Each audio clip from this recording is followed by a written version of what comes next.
أعوذ بالله من الشيطان الرجيم يا أيها الذين آمنوا اتقوا الله حق تقاته ولا تموتن إلا وأنتم مسلمون يا أيها الناس اتقوا ربكم الذي خلقكم من نفس واحدة وخلق منها زوجها وبث منهما رجالا كثيرا ونساء واتقوا الله الذي تساءلون به والأرحام إن الله كان عليكم رقيبا يا أيها الذين آمنوا اتقوا الله وقولوا قولا سديدا يصلح لكم أعمالكم ويغفر لكم ذنوبكم ومن يطع الله ورسوله فقد فاز فوزا عظيما وقال تعالى في موضع آخر ولكل أمة جعلنا منسكا ليذكروا اسم الله على ما رزقهم من بهيمة الأنعام فإلهكم إله واحد فله أسلموا وبشر المخبتين. محترم بزرگان جماعت، نوجوانان اسلام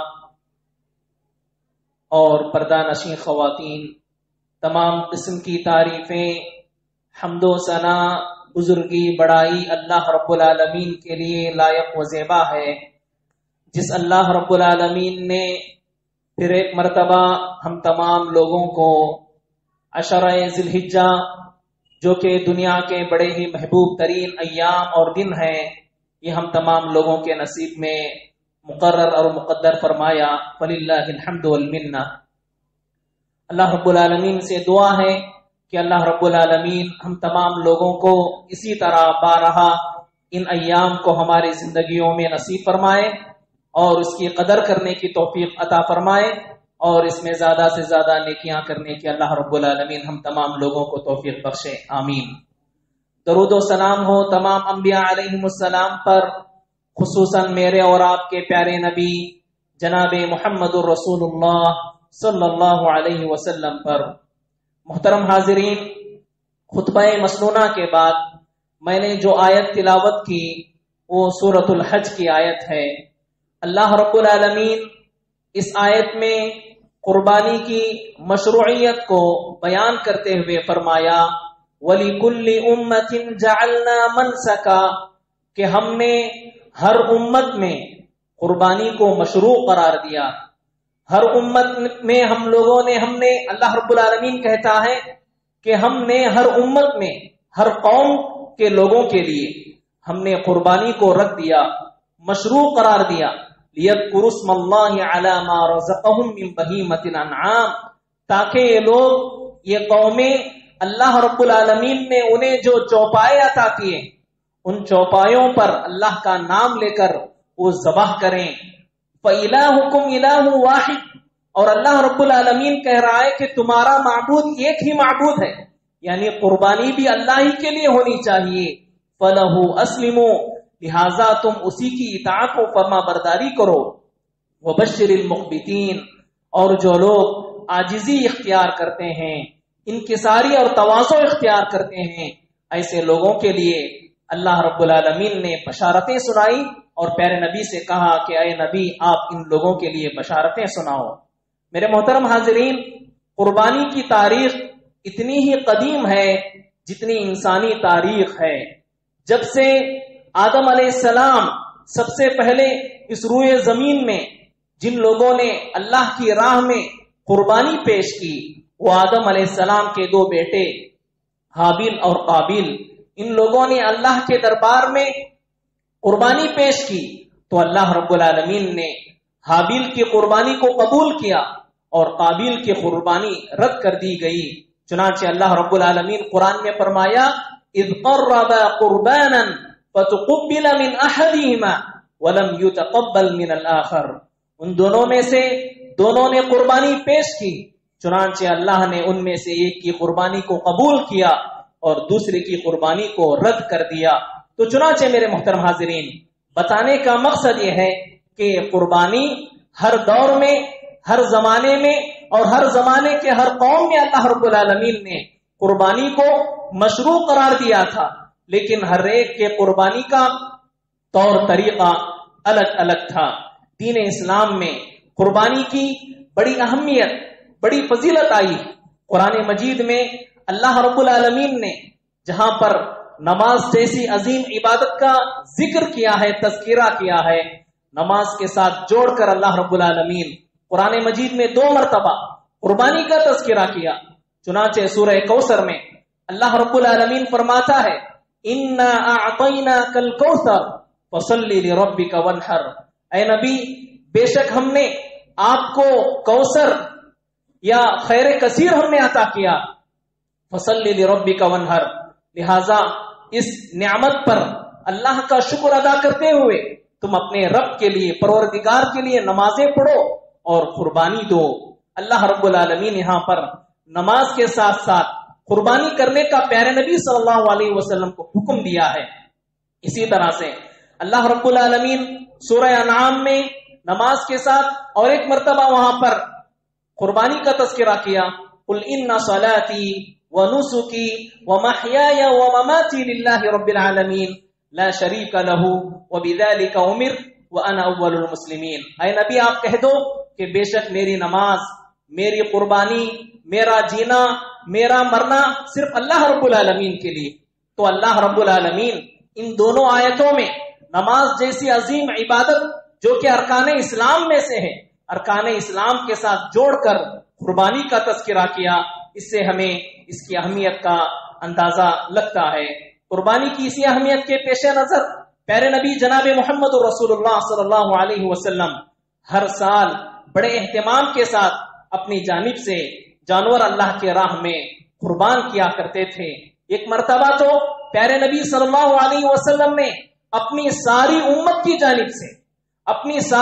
کی جانب سے کہہ کر ایک جانور کو اللہ رب کے نبی صلی اللہ علیہ وسلم نے قربان کیا، اللہم ھذا عنی وعن من لم یضح من امتی، اے اللہ یہ جانور جو میں ذبح کرنے جا رہا ہوں تیرے لیے، تیری راہ میں، یہ میری جانب سے ہے اور میری امت میں ان سارے لوگوں کی جانب سے ہے جن لوگوں نے قربانی نہیں دی ہے۔ تو میرے محترم حاضرین، پیارے نبی جناب محمد رسول اللہ صلی اللہ علیہ وسلم بڑے اہتمام کے ساتھ ہر سال اللہ کی راہ میں اللہ کی خوشنودی حاصل کرنے کے لیے جانور کو ذبح کر کے قربانی کیا کرتے تھے۔ اور جب حجۃ الوداع کا موقع آیا، پیارے نبی صلی اللہ علیہ وسلم حج پر نکلے ہوئے ہیں۔ حج کے موقع پر آپ صلی اللہ علیہ وسلم نے اپنی جانب سے 100 اونٹ ذبح کیے اور خود پیارے نبی صلی اللہ علیہ وسلم اپنے دستے مبارک سے 60 پر تیر اونٹ ذبح کرتے ہیں اور بقیہ اونٹوں کو حضرت علی رضی اللہ عنہ کے حوالے کرتے ہیں کہ وہ پیارے نبی صلی اللہ علیہ وسلم کی جانب سے نیابت کرتے ہوئے ذبح کریں۔ ابن القیم رحمہ اللہ اس کی حکمت بیان کرتے ہوئے فرماتے ہیں چونکہ پیارے نبی صلی اللہ علیہ وسلم کی عمر اس وقت 60 پر 3 سال کی تھی، لہٰذا آپ صلی اللہ علیہ وسلم نے ہر سال کے حساب سے ایک ایک اونٹ کو اپنی جانب سے ذبح کیا۔ اور پھر آپ صلی اللہ علیہ وسلم، ابن القیم رحمہ اللہ فرماتے ہیں اس میں ایک اشارہ، اس طرف بھی ایک لطیف اشارہ یہ ہے کہ گویا پیارے نبی صلی اللہ علیہ وسلم امت کو یہ بتانا چاہ رہے تھے کہ اب میں بہت جلد رخصت ہونے والا ہوں، میری وفات ہونے والی ہے 60 پر 3 سال کے بعد۔ اسی طرح سے احادیث میں آتا ہے کہ جب پیارے نبی صلی اللہ علیہ وسلم ان 63 اونٹوں کو ذبح کرنے کے لیے جب چھری لے کر آگے بڑھنے لگے، فَتَفِقْنَا يَزْدَلِفْنَا إِلَيْهِ بِأَيَّتِهِنَّ يَبْدَأُ، کہ اونٹیں پیارے نبی صلی اللہ علیہ وسلم کی جانب آگے بڑھنے لگیں، مسابقت اور سبقت کرنے لگی کہ پیارے نبی صلی اللہ علیہ وسلم پہلے مجھے ذبح کریں، پہلے مجھے قربانی کریں، میری قربانی کریں۔ تو میرے محترم حاضرین، اہل علم اس کی ایک حکمت یہ بیان کرتے ہیں کہ ان اونٹوں کے لیے اس وقت 2 اعزاز نصیب ہو رہے تھے۔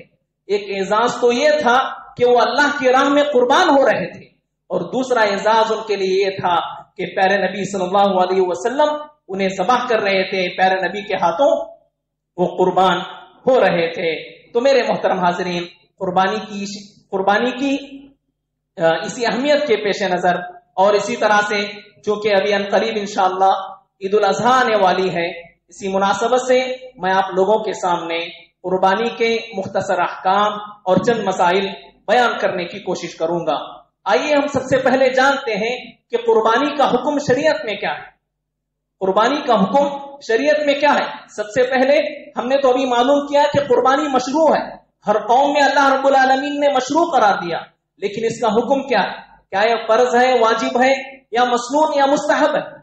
تو اہل علم نے نصوص کو، کتاب و سنت کو مد نظر رکھتے ہوئے بعض اہل علم نے کہا ہے کہ جن احادیث میں وعیدیں آئی ہیں کہ جس آدمی کے پاس استطاعت اور طاقت ہے اس کے باوجود وہ قربانی نہیں کرتا تو وہ ایسا آدمی ہمارے مصلی یعنی عیدگاہ کے قریب نہ آئے. تو اس حدیث سے پتہ چلتا ہے کہ قربانی کرنا واجب ہے، اور واجب کے طرف کر ہی ایسی وعیدیں آتی. تو بعض اہل علم نے قربانی کو واجب قرار دیا، مستطیع آدمی پر قربانی کرنا واجب ہے. اور ایک دوسرا قول یہ ہے، اور اکثر علماء کی یہ رائے ہے کہ قربانی کرنا یہ سنت مؤکدہ سنت ہے، لیکن اس میں بہت زیادہ تاکید آئی ہوئی ہے، اور ان کے بھی بہت سارے دلائل ہیں. حضرت ابو بکر، عمر رضی اللہ عنہما، ابو مسعود رضی اللہ عنہم، ان کی جانب سے احادیث میں آتا ہے کہ لوگ کبھی کبھار عمدن جان بوجھ کر قربانی نہیں کرتے تاکہ لوگوں کو پتا چلے کہ قربانی کرنا یہ واجب نہیں، یعنی ایسا عمل نہیں ہے کہ چھوڑنے پر آدمی گنہگار ہو جائے یا اسے عذاب دیا جائے گا، اس سلسلے میں باس پرس ہوگی. ایسی بات نہیں ہے. لوگوں کو یہ بتانے کے لیے کبھی کبھار حضرت عمر رضی اللہ عنہ، ابو بکر رضی اللہ عنہ عمدن جان بوجھ کر قربانی نہیں کیا کرتے تھے. الغرض اس کا مطلب یہ بھی نہیں کہ ہم لوگ قربانی کو انجام دینے کے سلسلے میں لاپرواہی سے کام لیں یا ہم لوگ بھی کبھی کبھار چھوڑنا شروع کر دیں، ایسا نہیں ہے. بلکہ عموماً احادیث میں یہی بات آئی ہے اور تاکید آئی ہے. ہمیں چاہیے کہ اللہ نے جس قدر انسان کو استطاعت دی ہے تو آدمی کو چاہیے کہ اپنی استطاعت کے مطابق جانور خریدیں اور اللہ کی راہ میں قربانی کرنے کی وہ کوشش کریں. پیارے نبی صلی اللہ علیہ وسلم ابو داؤد کی حدیث ہے، بیان فرماتے ہیں، یا ایھا الناس ان علی کل اہل بیت فی کل عام اضحیہ، اے لوگو ہر گھر والوں پر ہر سال یہ قربانی کرنا ضروری ہے. سال میں ایک مرتبہ ہر گھر والوں پر یہ قربانی اللہ کی راہ میں کرنا چاہیے. اب قربانی کرنے کے لیے آدمی کے پاس پیسہ نہیں ہے، کیا قربانی کرنے کے لیے آدمی قرض لے سکتا ہے؟ قرض لے کر کیا قربانی کر سکتے ہیں؟ سب سے پہلے ہمیں یہ جاننے کی ضرورت ہے، اسلام نے ایک اصول بیان کیا، لا یکلف اللہ نفسا الا وسعہا. اللہ رب العالمین کسی بھی جان، کسی بھی نفس پر ایسی تکلیف نہیں دیتا جس کی وہ طاقت اور استطاعت نہیں رکھتا. اسی طرح سے ایک شریعت کا اصول یہ بھی ہے، لا ضرر ولا ضرار، آدمی نہ خود کو نقصان پہنچائے نہ ہی دوسروں کو نقصان پہنچائے، خود بھی محفوظ رہے دوسروں کو بھی محفوظ رکھے. تو اس عمومی قاعدے کے تحت اگر آدمی کے بس میں نہیں ہے، وہ قرضہ ادا نہیں کر سکتا ہے، پریشان ہو جاتا ہے اگر قرضہ لینے سے، تو ایسے آدمی کے لیے ضروری نہیں ہے کہ وہ قربانی کرے اور قرضہ بھی نہ لے. البتہ شیخ الاسلام ابن تیمیہ رحمہ اللہ اور دیگر اہل علم بیان کرتے ہیں، اگر انسان کی پوزیشن، انسان کی حالت ایسی ہے کہ وہ قرضہ لے سکتا ہے اور بعد میں مستقبل میں ادا کرنے کے امکانات ہیں، اس کے پاس پیسہ آ سکتا ہے، امکانات ہیں، تو ایسی صورت میں اس آدمی کو چاہیے کہ وہ قرضہ لے کر قربانی کرے، اس لیے کہ قربانی کی بڑی فضیلت اور بڑی اہمیت قرآن و حدیث میں آئی ہوئی ہے. اسی طرح سے قربانی کی حکمت، اللہ رب العالمین نے ہم لوگوں پر جو قربانی مشروع قرار دیا، اس کی بہت ساری حکمتیں اہل علم نے بیان کی ہیں کتاب و سنت کی روشنی میں. سب سے پہلی حکمت تو یہی ہے کہ ہم لوگ اللہ کے لیے قربانی کر کے اللہ کا تقرب حاصل کرنے کی کوشش کریں. اللہ کی تقرب حاصل کرنے کا، اللہ کی قربت حاصل کرنے کا ایک بہترین ذریعہ قربانی ہے.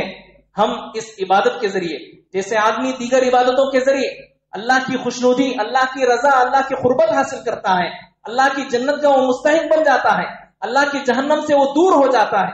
لہذا قربانی یہ بھی اللہ کی ایک عبادت ہے، یہ اللہ ہی کے لیے ہونا چاہیے. اور جو شخص اللہ کے علاوہ چھوڑ کر کسی اور کے نام پر جانور کو ذبح کرتا ہے، یہ شرک اکبر ہے، یہ شرک اکبر ہے۔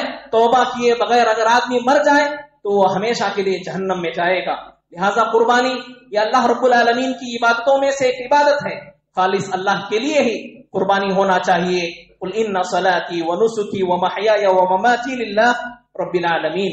اسی طرح سے دوسری حکمت اہل علم نے یہ بیان کی کہ یہ جو قربانی امت محمدیہ پر پیارے نبی صلی اللہ علیہ وسلم کو حکم دے کر فصلی لربک وانحر، اور اسی طرح سے وفدیناہ بذبح عظیم، حضرت ابراہیم علیہ السلام اور حضرت اسماعیل علیہ السلام کا جو واقعہ معروف اور مشہور ہے، سورہ صافات میں مذکور ہے، اللہ نے اس ابراہیم علیہ السلام کی سنت کو تا قیامت تازہ رکھنے کے لیے مشروع قرار دے دیا۔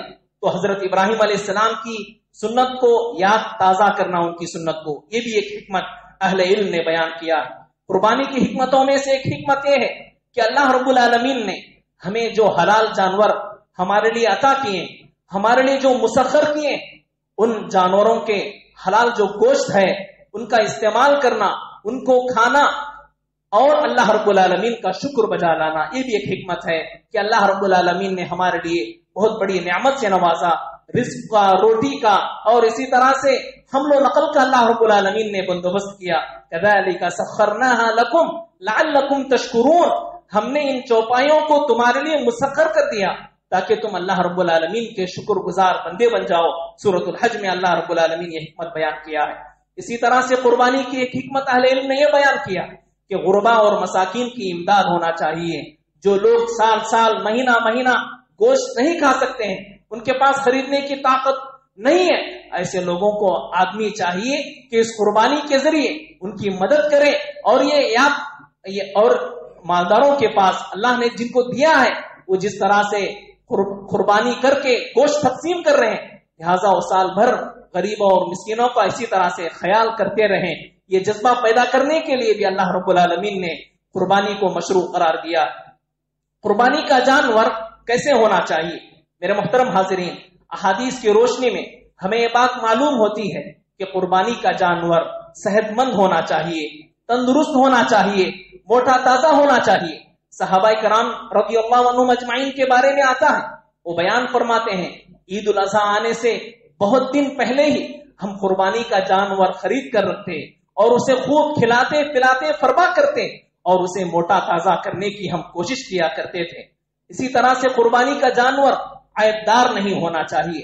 خصوصاً پیارے نبی صلی اللہ علیہ وسلم نے احادیث میں خصوصاً 4 عیوب کا تذکرہ کیا، اور پیارے نبی صلی اللہ علیہ وسلم نے فرمایا ایسا کانا جانور نہیں ہونا چاہیے جس کا کانا پن ظاہر ہو، اسی طرح سے ایسا بیمار جانور نہیں ہونا چاہیے جس کی بیماری بالکل واضح ہو، ظاہر نظر آ رہی ہو، اور ایسا لنگڑا جانور نہیں ہونا چاہیے جس کا لنگڑا پن بالکل واضح ہو، اور اسی طرح سے ایسا لاغر اور ایسا کمزور جانور نہیں ہونا چاہیے جس کے ہڈیوں میں گودا تک نہ ہو۔ تو لہٰذا ایسے جانوروں سے اور وہ عیوب جو بالکل عام نظر آ رہے ہوں چلتے پھرتے ہوئے جانور میں، ایسے جانوروں کی قربانی کرنے سے آدمی کو اجتناب کرنا چاہیے۔ البتہ خریدنے کے بعد کوئی عیب آ جائے، انسان کی کوتاہی کے بغیر کوئی عیب آ جاتا ہے، تو ایسی صورت میں ایسا عیب معفو عنہ ہے، اس عیب دار جانور کو اللہ کے راہ میں قربان کر سکتے ہیں۔ البتہ اگر انسان کے پاس حیثیت ہے، طاقت ہے، وسعت ہے، وہ جانور بدل سکتا ہے، تو ایسی صورت میں اسے گنجائش ہے کہ وہ دوبارہ صحیح سالم جانور خرید کر اللہ کے راہ میں قربان کرے، اس کے لیے کوئی کفارہ وغیرہ نہیں ہے۔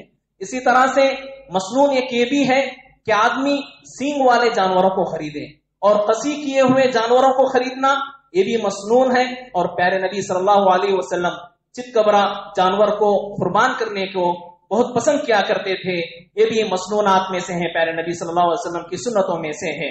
اسی طرح سے میرے محترم حاضرین، قربانی کا جانور دانت والا ہونا چاہیے، دانت والا جانور ہونا چاہیے۔ پیارے نبی صلی اللہ علیہ وسلم نے فرمایا لا تذبحوا الا مسنہ الا ان يعصر عليكم فتذبحوا جذعة من ضأن، کہ لوگوں کو چاہیے کہ وہ جانور ذبح کرتے ہوئے، قربانی کا جانور لیتے ہوئے ان کے دانتوں کو دیکھیں، جو دانت والا جانور ہو، جس کے دودھ کے دانت جھڑ چکے ہوں، پیدائشی دانت جھڑ کر دوبارہ دوسرے دانت آئے ہوئے ہوں، ایسے دانت والے جانوروں کو خریدنا اور قربان کرنا یہ مسنون ہے۔ البتہ وقت نہیں رہا اور ہمارے سامنے صرف ایک ایسا جانور ہے جو مینڈا یا دمبا جس کو کہتے ہیں، اگر وہ دانت والا بھی نہیں ہے، اگر اس کے 1 سال ہو گئی عمر، تو ایسی صورت میں اس کو بھی، بکرے کو 6 مہینے بھی بعض اہل علم نے کہا ہے یا 1 سال کا بھی ہے، لیکن اس کے دانت جھڑے ہوئے نہیں ہیں دودھ کے، تب مشکل اور پریشانی کی حالت میں اس کو بھی ہم قربان کر سکتے ہیں،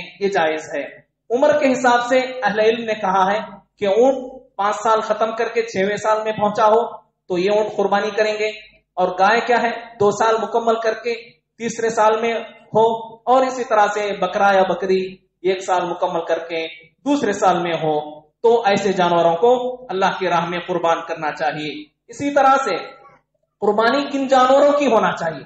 قربانی بہیمۃ الانعام یعنی اونٹ، اس میں مذکر مؤنث دونوں آ جاتے ہیں، نر مادہ۔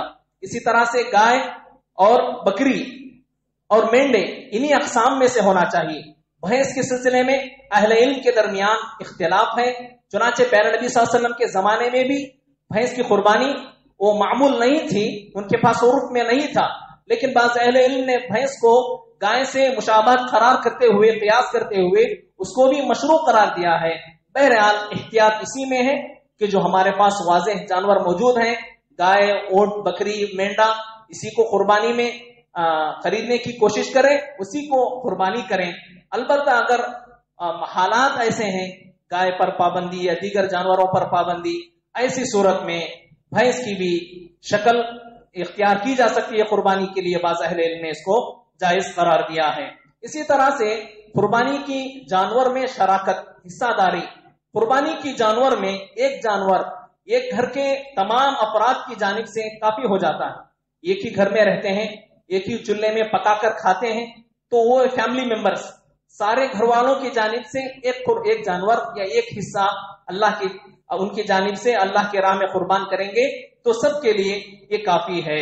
البتہ حج میں، حج کے لیے جا رہے ہیں ایک ہی فیملی، ایک ہی چولہے میں پکا کر کھانے والے ایک ہی فیملی حج میں جا رہے ہیں، اور ارادہ ہے حج تمتع کا یا حج قران کا، لیکن اس پر قیاس کرتے ہوئے ایک ہی جانور قربان نہیں کریں گے۔ حج میں ہر ایک ہی فیملی کے ہر فرد پر ایک ایک جانور قربانی کرنا ضروری ہے۔ حج تمتع اور حج قران میں ایک ہی فیملی کے ہوں، اس کے باوجود بھی ہر فرد کے لیے ایک ایک قربانی کرنا یہ ضروری ہے، واجبات حج میں سے ہے۔ عام قربانیوں میں ایک ہی فیملی کے جانب سے یہ قربانی کافی ہے۔ البتہ گائے میں 7 حصے، 7 فیملی جمع ہو سکتے ہیں، اور اونٹ میں 7 سے 10 حصے بنائے جا سکتے ہیں۔ حصہ داری بھی شریعت میں جائز ہے۔ شریعت نے ان لوگوں کا خیال کرتے ہوئے جو لوگ مکمل ایک جانور خرید کر اللہ کے راہ میں قربان نہیں کر سکتے ہیں، تو ایسے افراد کے لیے شریعت اسلام آسانی کرتے ہوئے گائے میں 7 لوگ یا 7 فیملی، 7 گھرانے شریک ہو سکتے ہیں، اور اونٹ میں 7 یا 10 گھرانے شریک ہو کر قربانی دے سکتے ہیں۔ اب آئیے ہم دیکھتے ہیں کہ افضل کیا ہے۔ کیا پہلے اونٹ ذبح کرنا یہ افضل ہے یا بکرا افضل ہے؟ اہل علم کے درمیان اختلاف۔ امام مالک رحمہ اللہ وہ احادیث کی روشنی میں، اپنی جانب سے تو نہیں اہل علم کہتے، احادیث کی روشنی میں امام مالک رحمہ اللہ بیان فرماتے ہیں کہ بکرا، دمبا یہ ذبح کرنا اللہ کے راہ میں یہ زیادہ افضل ہے گائے اور اونٹ ذبح کرنے سے۔ کیوں بھائی؟ ان کی دلیل کیا ہے؟ وہ کہتے ہیں کہ پیارے نبی صلی اللہ علیہ وسلم جتنے سال قربانی کیے، وہ اکثر آپ صلی اللہ علیہ وسلم 2 مینڈے خریدتے اور اللہ کی راہ میں قربان کرتے تھے آپ صلی اللہ علیہ وسلم۔ اور آپ صلی اللہ علیہ وسلم ہمیں معلوم ہے کہ اکثر آپ صلی اللہ علیہ وسلم افضل کو ہی اختیار کرتے ہیں۔ یہ ان کا جواب ہے۔ جمہور اہل علم، اکثر علماء یہ کہتے ہیں کہ نہیں، اونٹ کی قربانی کرنا یہ افضل ہے، اس کے بعد گائے کی قربانی مکمل، اس کے بعد بکرے کی قربانی، اس کے بعد گائے اور اونٹ میں شراکت داری 7 حصے یا 5 جتنے بھی کر سکتے ہیں، 7 سے کم۔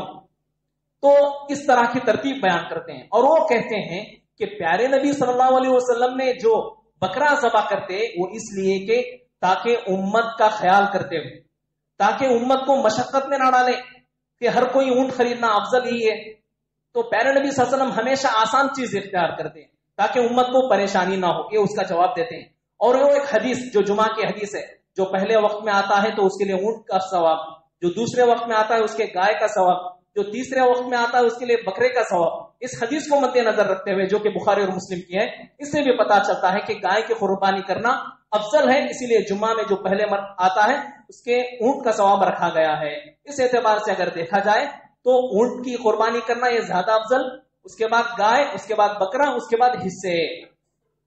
اور اس لیے بھی کہ اونٹ میں پیسہ انسان کا زیادہ لگتا ہے تو اجر و ثواب بھی زیادہ ہونا چاہیے، اور اسی لیے کہ اونٹ میں گوشت بھی زیادہ آتا ہے اور غریبوں اور مسکینوں کا فائدہ بھی زیادہ ہوتا ہے. تو اس اعتبار سے بھی اہل علم جواب دینے کی کوشش کیے ہیں. بہرحال قربانی کا وقت کیا ہے؟ قربانی کا وقت نماز عید کے بعد سے شروع ہوتا ہے اور ایام تشریق 11، 12، 13 تاریخ کے مغرب تک، سورج غروب ہونے تک قربانی کا وقت ہے. آدمی عید کی نماز کے بعد سے کبھی بھی ان دنوں میں قربانی کر سکتا ہے، لیکن یوم النحر، عید کا دن، یہ قربانی کا افضل دن ہے. افضل دن کو اختیار کرنا یہ زیادہ بہتر ہے. نماز سے پہلے اگر کوئی آدمی قربانی کرتا ہے تو قربانی میں شمار نہیں ہوگا، عام جانور کا ہی اس کا حکم ہوگا، اس کا گوشت کھانا حلال ہے، قربانی کا اجر و ثواب اسے نہیں ملے گا. اور ان دنوں میں دن اور رات کبھی بھی آدمی قربانی کر سکتا ہے. اب قربانی کا گوشت کا کیا کرنا ہے؟ فَكُلُوا مِنْهَا وَأَطْعِمُوا الْقَانِعَ وَالْمُعْتَرَ، خود کھائے، دوسروں کو کھلائے، رشتہ داروں کو کھلائے، غربا اور مساکین کا خیال کرے، اور آدمی ذخیرہ کر کے بھی رکھ سکتا ہے. پیارے نبی نے فرمایا فَكُلُوا وَأَطْعِمُوا وَتَصَدَّقُوا وَادَّخِرُوا، کھاؤ پیو، دوسروں کو صدقہ و خیرات کرو، اور ذخیرہ کر کے بھی آدمی رکھ سکتا ہے قربانی کے گوشت کو. البتہ اسلاف سے ایک چیز ثابت ہے کہ اسلاف قربانی کے گوشت کے 3 حصے کرتے ہیں. یہ ضروری نہیں ہے، بہتر ہے کر سکتے ہیں. اسلاف کی ایک اچھی چیز ہے کہ اسلاف جو ہے قربانی کے گوشت کے 3 حصے کرتے ہیں، ایک اپنے لیے، ایک رشتہ داروں اور دوست و احباب کے لیے، اور اسی طرح سے ایک حصہ غربا اور مساکین کے لیے. اس طرح 3 حصے کر کے بھی آدمی گوشت کو تقسیم کر سکتے ہیں. اسی طرح سے قربانی کے سلسلے میں، قربانی کے گوشت کے سلسلے میں جب ذبح کرتے ہیں تو ذبح کرنے کے بعد اگر گائے سے، اونٹ سے بچہ اگر نکلتا ہے، جنین اگر نکلتا ہے، تو اس کو کھانے میں بھی کوئی اعتراض نہیں ہے، کھا سکتے ہیں، حلال ہے.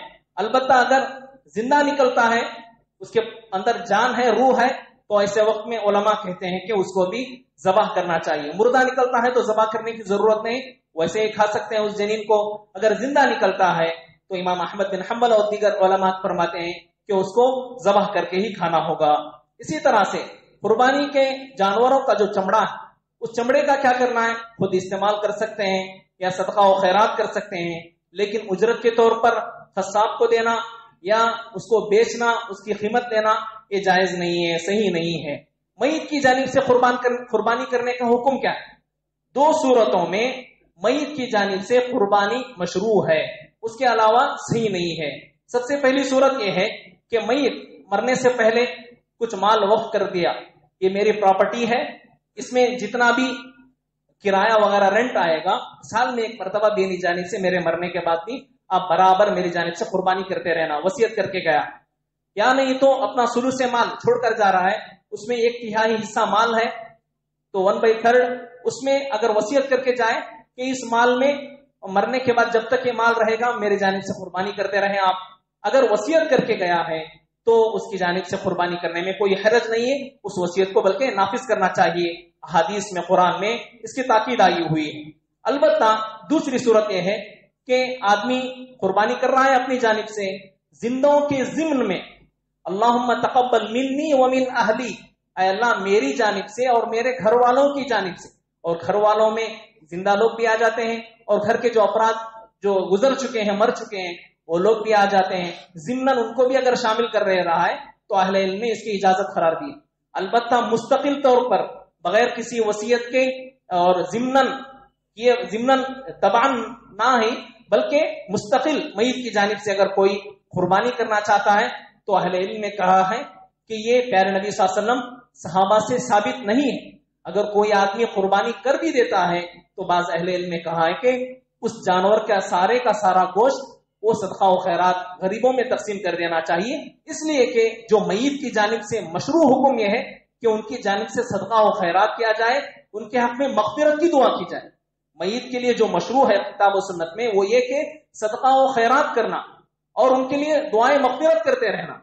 تو لہٰذا اگر قربانی کو بھی صدقہ و خیرات میں شمار کیا جائے تو اپنے لیے استعمال نہ کریں، بلکہ سارے کا سارا جانور کا گوشت وہ غریبوں اور مسکینوں میں تقسیم کیا جائے۔ بہرحال پیارے نبی اور صحابہ کے دور میں اور پیارے نبی کے بہت سارے رشتہ دار، بیٹیاں، چاچا، آپ کی چہیتی بیوی حضرت خدیجہ رضی اللہ عنہا آپ کی زندگی میں، حیات میں وفات پائیں، لیکن آپ نے کبھی ان کی جانب سے قربانی نہیں دی۔ اس کا ہمیں خیال کرنا چاہیے۔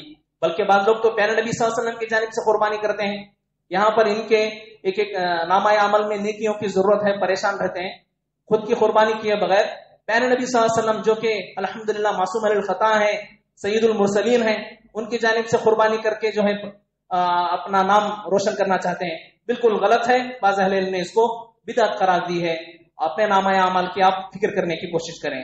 قربانی کی دعا، پیارے نبی صلی اللہ علیہ وسلم نے احادیث میں متعدد دعائیں سکھلائی ہیں قربانی کے سلسلے میں۔ انی وجہت وجہی للذی قل ان صلاتی بسم اللہ اللہ اکبر اللہم ھذا منک ولک، ان دعاؤں کا اہتمام کرنا چاہیے۔ بسم اللہ اللہ اکبر کے ساتھ کوئی بھی دعا ہم پڑھ کر قربان کر سکتے ہیں۔ بعض روایتوں میں بسم اللہ اللہ اکبر اللہم ھذا منک ولک اللہم تقبل منی ومن اہلی، یہ سارے الفاظ ہیں، اس کا اہتمام کرنا ہمیں چاہیے۔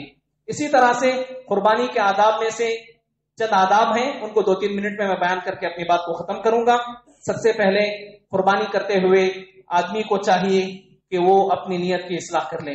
اخلاص، للہیت آدمی کو ہر عبادت میں مد نظر رکھنا چاہیے۔ ریاکاری، شہرت، نمود، دکھاوا نہیں ہونا چاہیے، اور ہر عبادت میں، قربانی میں پیارے نبی صلی اللہ علیہ وسلم کی مطابق آپ کا طریقے کو ہمیں اپنانا چاہیے۔ اسی طرح سے آدمی قربانی کرتے ہوئے اس کے اندر یہ حوصلہ، یہ جذبہ، یہ تڑپ ہونا چاہیے کہ اللہ کی راہ میں آج جو میں قربانی یہ جانور قربان کر رہا ہوں، وقت پڑنے پر میں اپنے مال کی قربانی کروں گا، اپنی خود جان کی قربانی کروں گا، اس جانور کی جیسے میں اللہ کے لیے قربانی کر رہا ہوں۔ یہ جذبہ، یہ حوصلہ، یہ تڑپ ہونا چاہیے انسان کے اندر، قربانی کرنے والے کے اندر، اور اللہ کے لیے ہر چیز کو وقف کرنے کی یہ خواہش، یہ حوصلہ ہونا چاہیے۔ اسی طرح سے جانور کو ذبح کرتے ہوئے جانور کے جذبات کا بھی خیال کرنا چاہیے۔ پیارے نبی صلی اللہ علیہ وسلم نے کہا جانور کے سامنے چھری کو تیز نہ کیا جائے، بلکہ اس کے غائبانہ طور پر پہلے ہی سے چھری کو تیز کر لیا جائے، اور جانور کے سامنے جانور کو ذبح نہیں کرنا چاہیے تاکہ اسے تکلیف محسوس نہ ہو۔ اسی طرح سے جانور کو ذبح کرتے ہوئے اسے بائیں کروٹ پر قبلے کی رخ کر کے اس کو لٹانا چاہیے، اور اس کے پہلو پر اپنا پیر رکھ کر اس کو ذبح کرنا چاہیے۔ اور ذبح کرنے کے بعد جسم سے مکمل خون نکلنے تک آدمی کو انتظار کرنا چاہیے۔ آج ہمارے پاس قصاب، میں معافی چاہتا ہوں، جو بہت جلد باز ہوتے ہیں، ابھی روح مکمل نہیں نکلتی ہے، جسم ٹھنڈا نہیں ہوتا، خون نہیں نکلتا، فوراً جو ہے اس کے ٹانگڑیاں توڑنا شروع کر دیتے ہیں، چمڑا نکالنا شروع کر دیتے ہیں، گوشت کاٹنا شروع کر دیتے ہیں۔ بلکہ فقہ میں ایک چھوٹا مسئلہ، بلکہ فقہ عقیدے کی طرف بھی آ جاتا ہے اگر خیال کیا جائے تو۔ اللہ کے نبی صلی اللہ علیہ وسلم نے ایک حدیث میں بیان کیے ہیں کہ زندہ جانور کا گوشت کاٹ کے نہیں کھا سکتے، وہ مردے کے حکم میں ہو جاتا۔ روح نکلنے سے پہلے جانور کا گوشت کاٹ کے الگ کر دیے، پائے الگ کر دیا، آپ کوئی بھی ابھی روح مکمل نہیں نکلی، پائے نکال کے الگ کر دیے، وہ پائے حرام ہو جاتے۔ روح نکلنے سے پہلے کوئی بھی چیز کاٹ کر الگ رکھ دی جائے تو وہ حرام ہے۔ زمانے جاہلیت میں کیا کرتے تھے، ایکسٹرا چربی، ایکسٹرا گوشت آ جاتا وہ کاٹ کے کھا لیتے تھے، حالانکہ وہ حرام۔ زندہ جانور کا گوشت کھانا حرام ہے کاٹ، تو وہ اسی چیز میں بعض اہل علم شمار کرتے ہیں کہ روح نکلنے سے پہلے کوئی بھی چیز کاٹ کے رکھ لیے آپ تو یہ حرام ہے۔ لہٰذا آدمی کو چاہیے کہ گردن کاٹنے کے بعد مکمل روح نکل جائے، خون مکمل نکلنے کے بعد جانور کو کیا ہے اس کے چمڑی وغیرہ نکالنا چاہیے، کاٹنا چاہیے۔ اسی طرح سے جانوروں کو اگر جانور کاٹتے ہوئے بے قابو ہو گیا، قربانی کرتے ہوئے بے قابو ہو کر دوڑنے لگا، تو اہل علم نے قرآن کی روشنی میں، آیتوں کی روشنی میں کہا ہے کہ بسم اللہ بول کر بھرچی کو یا بندوق کو گولی چلا سکتے ہیں، اور اگر مر بھی جائے تو کوئی مسئلہ نہیں، وہ جانور حلال ہے۔ اگر زندہ اگر بیٹھ جاتا ہے تو فوراً اس کو ذبح کر دینا چاہیے، یہ بھی ایک مسئلہ ہے۔ اور دین اسلام میں پاکی صفائی پر بہت زیادہ ابھارا گیا ہے۔ قربانی کے ان ایام میں ہمیں چاہیے کہ پاکی صفائی کا ہم خاص کر خیال رکھنا چاہیے۔ اور قربانی کے سلسلے میں ایک مسئلہ یہ بھی ہے کہ ایک ہی جانور میں قربانی کی نیت اور عقیقے کی نیت کرنا یہ سنت سے ثابت نہیں ہے، ایسا ہمیں نہیں کرنا چاہیے۔ قربانی کا مستقل جانور ہو اور عقیقے کا مستقل جانور ہونا چاہیے۔ قربانی دینے کے بجائے قربانی کے جانور کی قیمت لوگوں میں دینا یہ بالکل درست نہیں ہے، حدیث سے صحابہ سے ثابت نہیں، بلکہ منکرین حدیث کا طرز عمل ہے، اس سے ہمیں بچنا چاہیے۔ اور اسی طرح سے بہت ساری باتیں ہیں، قربانی کا گوشت غیر مسلموں کو دیا جا سکتا ہے، بلکہ طالب قلب کے لیے اگر ہم انہیں گوشت دیں گے، ان کے ساتھ اچھا برتاؤ کریں گے تو وہ اسلام سے متاثر ہو کر مسلمان ہو سکتے ہیں۔ ایسی صورت میں تو دینا بہت زیادہ بہتر اور افضل اور اعلیٰ ہے، اس کا ہمیں خیال کرنا چاہیے۔ اللہ رب العالمین سے دعا ہے کہ اللہ رب العالمین ہم تمام لوگوں کو اللہ رب العالمین کی خوشنودی رضامندی حاصل کرنے کے لیے جنت کے حصول کو مد نظر رکھتے ہوئے اللہ کے لیے ہر عبادت کرنے کے اللہ ہمیں توفیق بخشے، اور اللہ رب العالمین ہم تمام کو ہر طرح کے بدعات و خرافات سے، شرک سے اللہ رب العالمین ہماری حفاظت فرمائے۔ اللہ رب العالمین امن و سلامتی کے ساتھ اللہ ہمیں عید کی خوشیاں نصیب فرمائے۔ آمین۔ واقول قولی ھذا استغفر اللہ لی ولکم ولسائر المسلمین والحمد للہ رب العالمین۔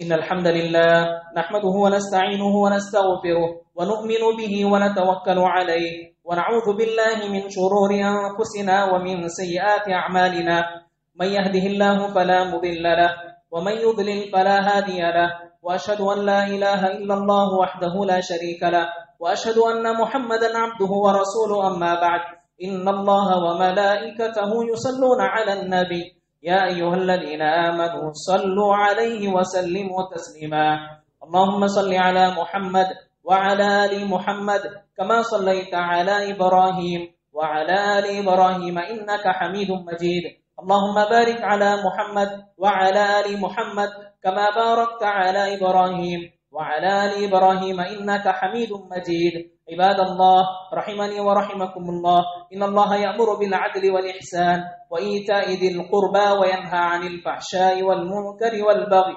يعظكم لعلكم تذكرون اذكروا الله يذكركم وادعوه يستجب لكم ولذكر الله أكبر والله يعلم ما تصنعون